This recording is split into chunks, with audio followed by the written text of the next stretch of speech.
તો આ સાથે સમાચાર પ્રાપ્ત થઈ રહ્યા છે। સીએમ ભૂપેન્દ્ર પટેલ બગદાણા ધામ પહોંચ્યા છે। સમાચાર પ્રાપ્ત થયા છે ગુરુ પૂર્ણિમા નિમિત્તે મુખ્યમંત્રી પહોંચ્યા છે બજરંગદાસ બાપાના દર્શનાર્થે। આ સાથે મુખ્યમંત્રીએ બજરંગદાસ બાપાની આરતી પણ કરી। મુખ્યમંત્રીએ ગુરુ પૂર્ણિમાની શુભેચ્છા આપી। બજરંગદાસ બાપા ધામ પર શીશ ઝુકાવી અને પ્રાર્થના પણ કરી છે। મને આ મોકો મળ્યો છે ત્યારે મારી જાતને હું ધન્યતા અનુભવું છું તેવું આ સીએમનું નિવેદન સામે આવ્યું છે।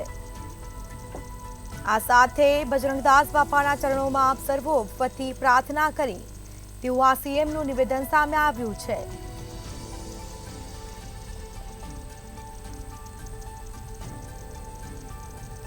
તો ભાવનગર આ સાથે જ સીએમ ભૂપેન્દ્ર પટેલ બગદાણા પહોંચ્યા।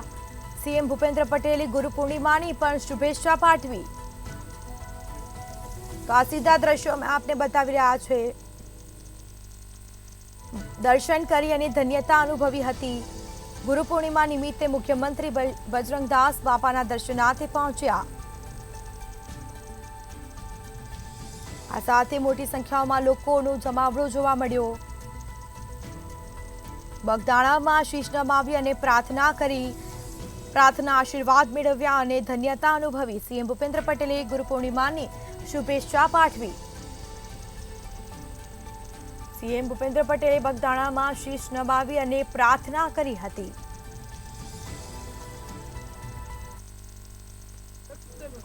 સૌ ગુજરાતીવાસીઓ, દેશવાસીઓ સૌને ગુરુ પૂર્ણિમાની ખૂબ ખૂબ શુભેચ્છાઓ। બાપા સીતારામ। આજે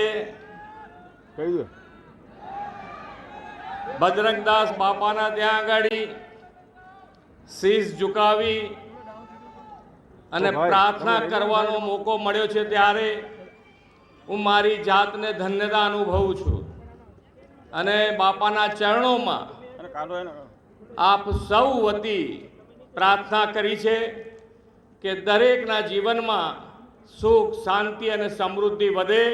આપણે સૌ સાથે મળી અને માન્ય નરેન્દ્રભાઈએ જે વિકસિત ભારત અને વિકસિત ભારત માટે આપણે સૌ સાથે મળીને વિકસિત ગુજરાત માટે સૌ સાથે મળીને આગળ વધીએ એ જ અભ્યર્થના। જય બજરંગદાસ બાપા।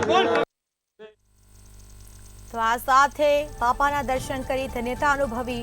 સીએમ ભૂપેન્દ્ર પટેલે ગુરુ પૂર્ણિમાની શુભેચ્છા પાઠવી। ગુરુ પૂર્ણિમાના દિવસ નિમિત્તે બગદાણામાં શીશ નમાવી અને પ્રાર્થના કરી।